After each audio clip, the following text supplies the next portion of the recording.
English నేర్చుకుని అనర్గళంగా మాట్లాడాలనుకుంటున్నారా? అయితే వెంటనే కాల్ చేసి రిజిస్టర్ అవ్వండి. నమస్తే రమగారు. నమస్తే జయ.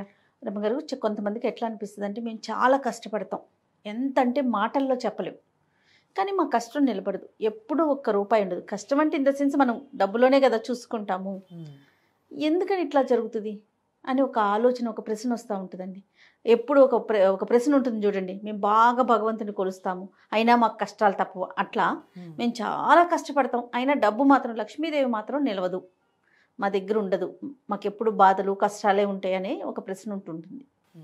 ఆలోచన రాకుండా ఉండాలి అంటే మనం అసలు మన నడవడిక కానీ మన నడతలో కానీ ఎలాంటి మార్పులు చేసుకోవాలి? బేసిక్గా జయ, డబ్బు ఎప్పుడు కూడా చెంచల కదిలిపోతూనే ఉంటుంది. మనకు ఒక రూపాయి ఇచ్చింది అనుకో, రూపాయి రూపాయిగా ఎలా ఉంటుంది? అది పాపాయిల్ని పెట్టదు, దాని దారిని అది ఉంటుంది. మనం ఏం చేస్తాము? ఖర్చు పెంచుకుంటాం, ఖర్చు చేస్తాం. ఓ 80 పైసలు ఖర్చు పెట్టాం, ఓ రూపాయలు అంటే ఓ 100 రూపాయలు 80 రూపాయలు ఖర్చు పెడితే 20 రూపాయలు దాస్తాం. జనరల్గా అందరు చేసేదే కదా. కొంతమంది ఎట్లా ఉంటారంటే 100 రూపాయలు వస్తే కనుక 200 ఖర్చు ఉంటుంది వాళ్ళకి ముందుగానే. అప్పుడు డబ్బు ఎట్లా ఉంటుంది? సంపాదన పెరుగుతూ ఉంటే లివింగ్ స్టైల్ పెంచేసుకుంటూ ఉంటారు. పాత లివింగ్ స్టైల్లో ఉండరు. కొనుబళ్ళు అది చుట్టుపక్కల వాళ్ళ నుంచి మన దగ్గర డబ్బులు ఉన్నాయి కదా అని ఖర్చులు పెంచుకుంటాం. అందరూ చేసేదే, మనిషి అన్న ప్రతివాడు ఇదే చేస్తాడు జయ. మనకి ఎంత డబ్బు వచ్చినా పూర్వకాలం పద్ధతిలో ఆ తక్కువ ఖర్చుతోనే ఉండే జనాల్ని మనం అసలు ఈ రోజున చూడం. మామూలుగానే బేసిక్ నీడ్సే మనవి పెద్దవైపోయినాయి ఇప్పుడు. ఈ ఊళ్ళలో హైదరాబాద్లో చోట 30-40 వేలు వస్తే కానీ అసలు కుటుంబం బతికేది వీల్లేదు. ఎందుకంటే ఇప్పుడు బాగా సంపాదించే వాళ్ళు అదే బియ్యం తినాలి, సంపాదన లేకపోయినా అదే 50 రూపాయల బియ్యం. 25కి 30కి బియ్యం వచ్చే రోజు అసలు పోయింది. ఖర్చు సమానం అయిపోయింది కదా. కూరలు అంతే, సామాన్లు అంతే, సరుకులు అంతే. అవి ఏవి చీప్గా దొరుకుతాయి? మహా అయితే అక్కడెక్కడో మార్కెట్కి వెళ్తే తక్కువకు రావచ్చు. అక్కడెక్కడికో వెళ్ళిన వస్తువు నిలవ పెట్టుకునేసరికి వేస్టేజ్లు అయిపోతాయి. లివింగ్ ఇది అందరిది ఒకటే. ప్రతివాడికి 2 పూట్ల అన్నం కావాలా, ఒకటో అరో కూర కావాలా, అదే చింతపండు, అదే బెల్లము, అదే ఉప్పు, పప్పు, నూనె, ఎండుమిర్చి అవే వాడుకుంటాం. అందరం అదే కదా. మన భోజనం వేరు, వాడి భోజనం వేరు, తక్కువ జీతం వాడి భోజనం వేరు కాదు అసలు. ఎక్కడ తేడాలు వస్తాయి? ఇళ్ళ ఖర్చులు, ప్రయాణపు సాధనాలు, బట్టలు పాతలు, నగా నాణ్యం నిలవ పెట్టడము, ఏమైనా కొనుక్కోవటము, వాటిల్లో తేడాలు, పై ఖర్చుల్లో తేడా వస్తాయి అంతే. ఆహారం అందరికీ ఒకటే కదా. ఈ పై ఖర్చులు జనరల్గా మనం పెంచేస్తాం. ఈ పెంచుకునేసరికల్లా డబ్బు కనపడదు. ఇంత డబ్బులు వస్తున్నా ఎందుకు నాకు మిగలటం లేదు? ఇదివరకు 50,000 వచ్చేది, అప్పుడు నేను 10,000 సేవ్ చేసేదేవాడిని, ఇప్పుడు 1,00,000 వస్తోంది అంటే నేను డబల్ 20 సేవ్ చేయాలి కదా అనిపిస్తుంది. కానీ చెయ్యం. మనం 14-12 చేయగలుగుతాం అంతే. ఎందుకంటే ఈ పెరిగిన వారడి మనం పెంచేస్తున్నాం. ఖర్చు పెరిగిపోతుంది. మనం బయట తినేది పెరిగిపోతుంది, బట్టలు కొనేది పెరిగిపోతుంది, మారిపోతుంది. ఎవరికైనా ఇచ్చేది, ఎక్కడికైనా వెళ్ళేది, ఏమైనా కొనుక్కునేది, ఎక్కడ తగ్గం మనం. వాడే ఫోన్ దగ్గర నుంచి అన్నీ మార్చేస్తాం. ఈఎంఐలు పెట్టేసుకుంటాం. డబ్బులు వస్తున్నాయని ఈఎంఐలు పెట్టేస్తాం. ఇంకో 2 వస్తువులు కొనేసుకుంటాం, ఇంకా ఎక్స్ట్రా స్టోరేజ్ కొనేసుకుంటాము, పెంచుకుంటూ పోతాం. ఈఎంఐ ఆప్షన్స్ వచ్చాక రమ్మగారు మరి చాలా ఎక్కువైపోయింది. కొనుబళ్ళు ఎక్కువైపోయినాయి. మనం చేయగలమా లేదా, మనం కట్టగలమా ఆలోచించినా రావట్లేదు. ఎంత పెద్ద వస్తువైనా చేతిలోకి వచ్చేస్తుంది. అది తర్వాత కడతాం, మనకు తెలియటం లేదు. కానీ ఏమవుతుంది, ఎండ్ ఆఫ్ ద డే చూసుకుంటే మనం నిలవలో లేము. మనం సంపాదించిన దానికి తగినట్టుగా మన దగ్గర నిలవలేదు అనేది మనకి తెలుస్తూ ఉంటుంది. బేసిక్ ఒకటి ఎవరికైనా కావాల్సింది ఇది. నువ్వు కార్పొరేట్ స్టోరీస్లో కనపడుతుంది. బ్యాంకర్లు మనకి అడ్వైజ్ చేసే బ్యాంకర్స్ వస్తారా, వాళ్ళు చెప్తారు. సంపాదన పెరిగిన వెంటనే ఇమీడియట్గా నువ్వు ప్లాన్ చేయాల్సింది సేవింగ్స్. అంతే. అది డబ్బు మల్టిప్లై అయ్యే విధానాన్ని యాప్ చేసుకో. ఒక 20 రూపాయలు దాచిపెట్టడం అంటే ఓ పర్సులో పెట్టి పెట్టడం కాదు, అది పిల్లలు పెట్టే చోట పెట్టాలి. పెద్ద పిల్ల కాదు, చిన్న పిల్ల అయినా సరే సేఫ్గా. అసలు ప్రధానమైనది సేఫ్టీ. ప్రధానమైనది చాలా ఎక్కువగా ఆలోచించాల్సింది సేఫ్టీ.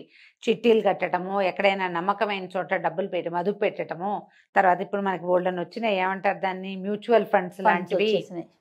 అలాంటిది ఏదైనా సరే రెగ్యులర్గా ఒక సిప్, ప్రతి నెల డబ్బు అందులోకి వెళ్ళిపోతుంది. నీ జీతం పడ్డం ఏంటి, సిప్కి వెళ్ళిపోతుంది. అది నీ చేతిలో ఇంచి కాదు, ఆటోమేటిక్గా అది వెళ్ళిపోతుంది. నీ దగ్గర ఉన్నది కొంతే ఉంటుంది, నువ్వు ఇందులోనే వాడాలి. ఆల్రెడీ సేవింగ్స్ దానంతటా అది వెళ్ళిపోయింది కదా. నీకు డబ్బు జీతం హైక్ వచ్చింది అంటే ఇమీడియట్గా నువ్వు చేయవలసింది అది. మనం ఏం చేస్తాం అంటే హైక్ వస్తుంది అనగానే మనం అవి కొనుక్కోవాలి ఇవి కొనుక్కోవాలని ఆలోచనగానే కదా పెట్టుకుంటాం. కొనుక్కునే ఆలోచన రెండో ఆలోచనగా పెట్టుకోండి. ముందు పొదుపు మీద పెడితే మీరు పడిన కష్టం నిలబడుతుంది. ఎప్పుడు కూడా ఇదే మార్గం. నీ దగ్గర నీకు కోట్లు వచ్చినా అదే మార్గం, లక్షలు వచ్చినా అదే మార్గం, వందలు వేలలో ఉన్నా కూడా అదే మార్గం. పొదుపు వైపు ఆలోచించాలి తప్పకుండా. ఎవరైనా సరే దాన్ని ఎక్కడైనా ఇప్పుడు కొంచెం పెద్ద పెద్ద అమౌంట్స్ అనుకో, ఏదైనా స్థలాలు లాంటివి కొని పెట్టుకోవాలి. బట్టలు బంగారము అశాశ్వతమైనవి. బట్టలు మీరు కొన్నాక అది గుడ్డి గవ్వకి చెయ్యదు. అంతేగా. మనం పెద్ద పెద్ద షాపులు చూస్తాం జయ, ఈ పట్టు చీరలు, పట్టు బట్టలు, ఏదైనా ఫంక్షన్ అనగానే బట్టలకి ఎంత ఖర్చు పెడతాం జయ, ₹1 వెనక్కి వస్తుందా? రాదు. పారేయటమే. నువ్వు తిండికి బట్టలకి పెట్టింది, ఈ రోజు పెట్టింది ఇంతే కథ. ఫోటోల కోసమే పెట్టేస్తున్నాం బట్టలకి, అవునా కాదా? ఆ ఆలోచన మార్చుకోండి, తగ్గించుకోవాలి, కనీసం తగ్గించుకోవాలి. ఇప్పుడు కానీ నువ్వు బంగారం కొంటే కొంత నయం కొంత, కానీ ఈ రోజున బంగారం వెర్రెత్తినట్టు పెరిగిపోతుంది. ఎప్పుడు పెరుగుతుందో తెలియదు, ఎలా డమాలంటుందో తెలియదు. అంత దాకా ఎందుకు రమ్మగారు? డైమండ్స్ చూడండి. అవును, డైమండ్స్ అంటే ఎంత కాస్ట్లీ ఉండేవి, అందరు కొనుక్కుంటున్నాం. అలాంటిది మిషన్ మేడ్ డైమండ్స్ వచ్చేసినాయి. దానికి దీనికి ఏ మాత్రం తేడా లేదు. పాపం అది అంత కాస్ట్ పెట్టి కొనుక్కున్న వాళ్ళ పరిస్థితి ఏంటి? నిజంగా 1,00,000 పెడితే గానీ ఇంత దుద్దులు రావు. ఇప్పుడు 30,000కే అవి వచ్చేస్తున్నాయి కదా. హ్యాండ్ మేడ్ మిషన్, అదే ఏమంటారు, మిషన్ మేడ్ డైమండ్స్ వచ్చేస్తున్నాయి. కాబట్టి ఆలోచించి చేయండి ఏది చేసినా. ఈ తర్వాత ఇంకా రెండోది, మీరు ఏదైనా చిన్న స్థలము, ఇల్లు ఏదైనా కొనిపెట్టుకుంటే అది మల్టిప్లై అయ్యేందుకు అవకాశం ఉంది. ఇళ్ల మీద పెట్టామనుకో అంత డబ్బు రాదు. అవును. కానీ ఏదైనా రియల్ ఎస్టేట్లో మదుపు పెట్టుకోగలిగితే జాగ్రత్తగా చూస్ చేసుకోండి. చూస్ చేయడం చేసి ఈ అడ్వర్టైజ్మెంట్లకి పడద్దు. మన వాళ్ళల్లో కొంతమంది కొనుక్కున్నది చూడండి, ఎవరో చెప్పారని మాత్రం దిగద్దు. వాళ్ళు రారు రేపొద్దున మీతోటి. ఏదైనా తేడా వస్తే వాళ్ళు వచ్చి మీకు సమాధానము చెప్పరు, మీకు ఏదైనా ప్రాబ్లం వస్తే వాళ్ళు మీతోటి నిలబడరు. తాత్కాలిక అడ్వర్టైజ్మెంట్ మాత్రమే జరుగుతుంది. అలా కాకుండా మల్టిపుల్గా ఒక 50 మంది 100 మంది కొంటున్న చోట కొనుక్కుంటే ఏదైనా ప్రాబ్లం వస్తే ఏడ్చేదాని మొగుడు వస్తే నా మొగుడు వస్తాడని ప్రాబ్లంలో వాళ్ళైనా సహాయం ఉంటారు. కొంచెం జాగ్రత్తగా కొనుక్కోండి, తెలిసి తెలియక తొందరపడిపోకండి, ఏజెంట్స్ని నమ్మద్దు, జాగ్రత్త. ఇలా ప్లాన్ చేసి కనుక పెట్టుకుంటే పిల్లల్ని పెడుతుంది డబ్బు, అప్పుడు మన కష్టము నిలబడుతుంది. నువ్వు ఖర్చు పెట్టినది రాదు, వెనక్కి రాదు, వెనకేసింది ఉంటుంది. ఈ వెనకేయటం ఎలా అనేది ఎవరి విధానాన్ని బట్టి వాళ్ళు ప్లాన్ చేసుకోవాలి. వాస్తు బంగారం కొనిపెడతారా, స్థలాలు కొనిపెట్టుకుంటారా, లేకపోతే ఏదైనా మ్యూచువల్, ఇప్పుడు పెద్ద పెద్దవి అయితే బంగారాలు వాస్తు స్థలాలు అనుకో, చిన్న చిన్న అమౌంట్స్ మనం మదుపు పెట్టుకోవచ్చు. ఇట్లా చక్కగా రెగ్యులర్గా అవి సిప్కి కట్ అయిపోయి ఉంటాయి, అమౌంట్ ఉంటుంది ఖచ్చితంగా. కాస్త ముందు వెనకగా మార్చుకోవచ్చు దాన్ని, లేదా ఏదైనా చిట్టీలు కట్టుకోవటం రెగ్యులర్గా. పెద్ద అమౌంట్ అయ్యాక దాన్ని ఫిక్సో చేసుకోవటం, దాంతో ఏదైనా పెద్దది ఏర్పాటు చేసుకోవటం, పిల్లలకు వస్తువుని అరేంజ్ చేసుకోవచ్చు, అలా చేయొచ్చు. ప్రధానమైనది మీ మైండ్ సెట్లోనే మీ డబ్బులు ఉంటాయి. డబ్బు పర్సులో ఉండదు, మైండ్ సెట్లో ఉంటుంది. దాన్ని సరి చేసుకోండి తప్పకుండా. దీంతో పాటు మనకు ఐడియాలు లేవు, డబ్బులు ఉన్నాయి ఏం చేయాలండి అని నన్ను కూడా అడుగుతారు. నాకు మాట ఏవో 1-2 తెలుసు, నాకు పెద్ద ఏం తెలుస్తాయి.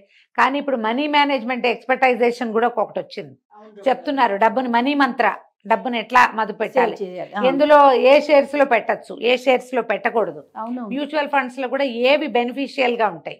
తర్వాత ఈ ఆడపిల్లలకి బోల్డన్ రకరకాల యోజనలు వచ్చినాయి కదా, సుకన్య పథకాలు ఇలాంటివి పోస్ట్ ఆఫీస్ లో కట్టమని, అలా ఐడియాస్ వస్తాయి. వాటిని ఫాలో అవ్వండి, వాళ్ళని పట్టుకోండి. నీకు కుదిరితే కనుక మనీ మంత్ర ఆడవాళ్ళకి సులువుగా చేసుకునేవి ఏవైనా 2-3 కూర్చోబెట్టి చేయించావంటే తప్పకుండా చాలా హెల్ప్ అవుతుంది. అది బోళ్ళను ఉన్నాయి ఆడపిల్లలకి చిన్న పిల్లలకి చిన్నప్పుడే అవునండి. ప్లాన్ చేసుకునేది బర్త్డేకి ఇలా మదుపు పెట్టండి, ఇలా ఎక్కడైనా పెట్టుకోండి, ఇది పిల్లలు పెద్ద అయ్యాక చదువు నాటికి వస్తుంది, ఇలాంటి ప్లానింగ్ ఇస్తారు కదా. అట్లా మంచి ఐడియాస్ని తీసుకోండి, డబ్బులు వేస్ట్ చేసుకోవద్దు. తప్పకుండా రమ్య గారు. నమస్తే. నమస్తే.